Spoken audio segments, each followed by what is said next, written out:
অনুজ আর বিরাজ দুজন খুব ভালো বন্ধু, আর তারা বিয়ে করে একই জায়গায় থাকছে।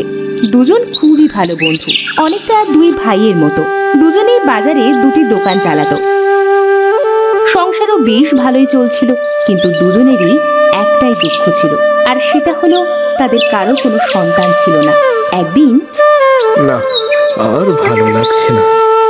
আমারও একই অবস্থা ভাই। বিয়ে করলাম প্রায় 7 বছর, কিন্তু এখনো কোনো সন্তানের মুখ দেখলাম না।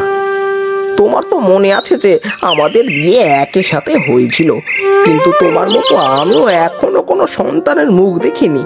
হয়তো বিধাতা আমাদের দুজনের ভাগ্য একই রকম লিখেছে।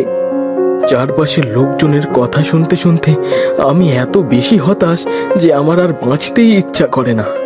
এইভাবে বলো না বন্ধু, লোকজনের কুটো কথা আমিও শুনি। আমার স্ত্রী শীতলা বারবার মরার কথাই বলে। আসলে কি জানো, আমাদের সন্তান যখন হবার তখনই হবে। যদি বিধাতা কপালে না লিখে থাকে তবে যত আফসোস করেও লাভ নেই। ঠিক বলেছ বন্ধু, চলো বাজারে তো চলেই এলাম, এবার যার যার দোকানে গিয়ে বসি। হ্যাঁ চলো।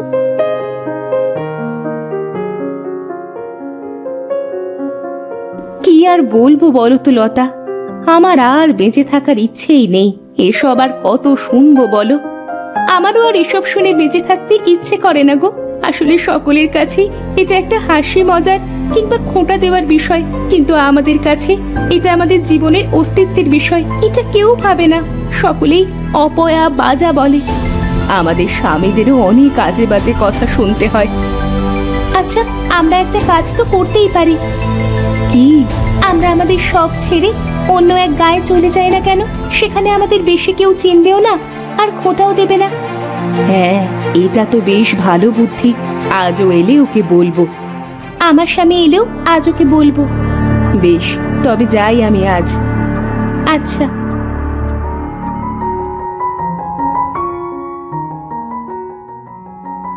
বিকেলে চায়ের দোকানে অনুজ আর বিরাজ বসে চা খাচ্ছিল। গায়ের লোকজনও সেখানে বসে আড্ডা দিচ্ছিল।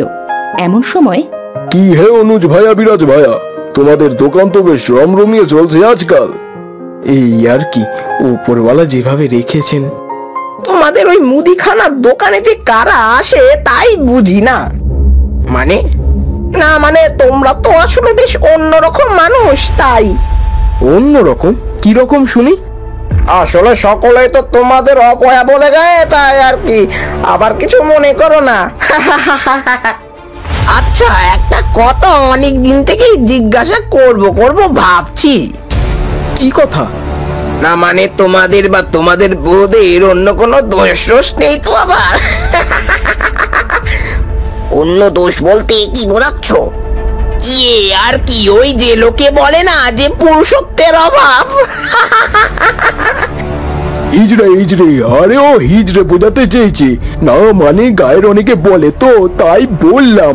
আমরা কিন্তু আবার এসব বলি টলি না, তোমরা আবার রাগ করো না জানো।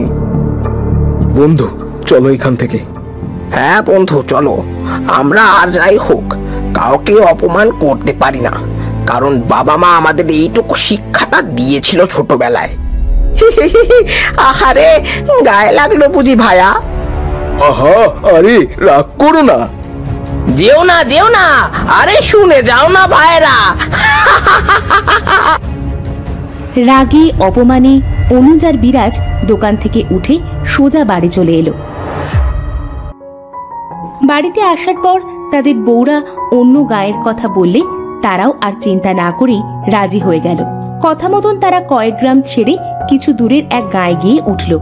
বেশ সুন্দর আর নিরিবিলি গায়ে এসে তারাও শান্তিতে থাকতে শুরু করলো। একদিন, গ্রাম তো ছাড়লাম, কিন্তু আমাদের দুঃখ কি তাও কমবে বন্ধু? উপরওয়ালা চাইলে আমাদের সন্তান ঠিক হবে। 7 বছরে হয়নি তো কি? দেখো, আমার বিশ্বাস যে আমাদেরও সন্তান হবে। ওদের কথা শুনে পিছনে থাকা বটগাছটি কথা বলল, তোমাদের মনের ইচ্ছা পূরণ হবে। আচ্ছা, মনের ভুল নয় তো? আরে না, মনের ভুল হলে কি দুজনে একসাথে শুনতাম? এই তো আমি তোমাদের পেছনে দাঁড়িয়ে আছি। আমি বটগাছ। আমি তোমাদের সন্তানের শখ পূরণ করতে পারি, তবে আমার একটা শর্ত আছে। শর্ত? কি শর্ত? তোমাদের আমি দুটো ফল দেব। সেই ফল খাওয়ার 7 দিন পর তোমাদের স্ত্রী গর্ভবতী হবে, আর বাচ্চা জন্মের সাথে সাথে আমার গাছের 2 প্রান্তের 2 শাখার সাথে দুজনের বিয়ে দিতে হবে। আর যখন তারা প্রাপ্তবয়স্ক হবে তখন তাদের আমার সাথে থাকতে হবে। এ কেমন কথা? তুমি তো গাছ, ছেলেও না মেয়েও না।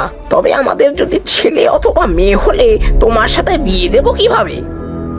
সে নিয়ে তোমাদের ভাবতে হবে না। ছেলে হোক বা মেয়ে হোক, আমার শাখার সাথে তার বিয়ে দিতে হবে। আচ্ছা বেশ, আমি জীবনে একবার হলেও বাবা হতে চাই, পরেরটা পরে হবে। এই নাও দুটো ফল। গাছের দেয়া ফল দুটো অনুজ আর বিরাজ নিয়ে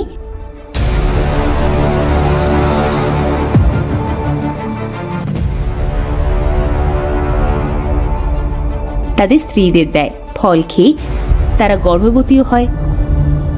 7 বছরের বিবাহিত জীবনে প্রথম তারা সন্তানের মুখ দেখে।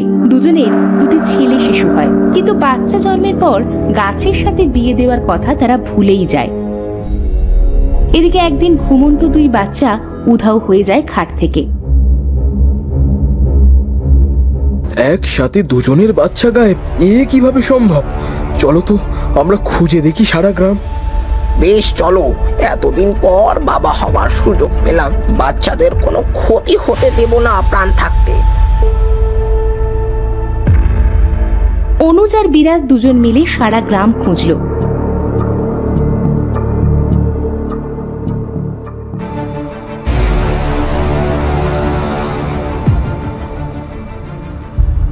আর অবশেষে বাচ্চাদের পেল সেই বটগাছের নিচে।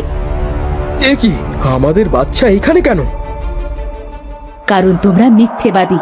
তোমরা সন্তানের লোভে ভুলেই গেছো যে এই সন্তান তোমাদের আমি দিয়েছি। তোমরা ওদের সাথে আমার 2 প্রান্তের 2 শাখার বিয়েও দাওনি, আর তাই যা আমি তোমাদের দিয়েছি তা আজ আমি ফেরত নিয়ে নিলাম। না গাছ না, এমন করো না, তোমার পায়ে পড়ি। আমরা তোমার শর্ত এক্ষুনি পালন করব, শুধু আমাদের সন্তান নিয়ে নিও না। হ্যাঁ গাছ, তোমার শাখার সাথে ওদের আজই বিয়ে দেব আমরা।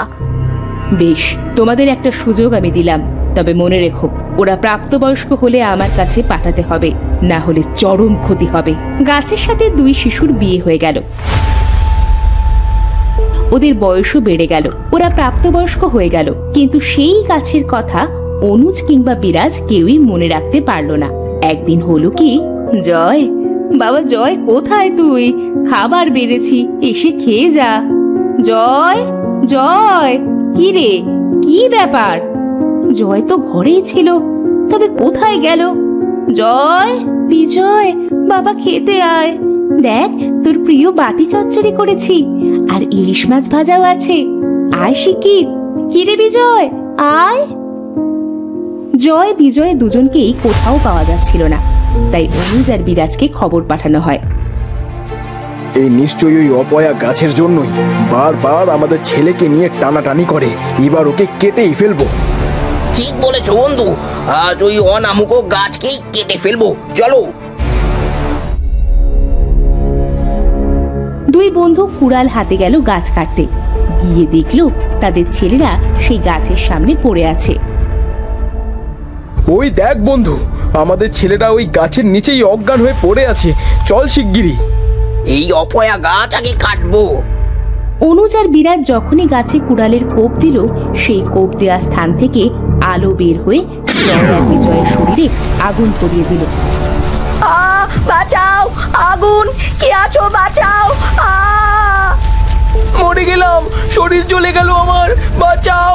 ও বাবা বাঁচাও, ও মা বাঁচাও।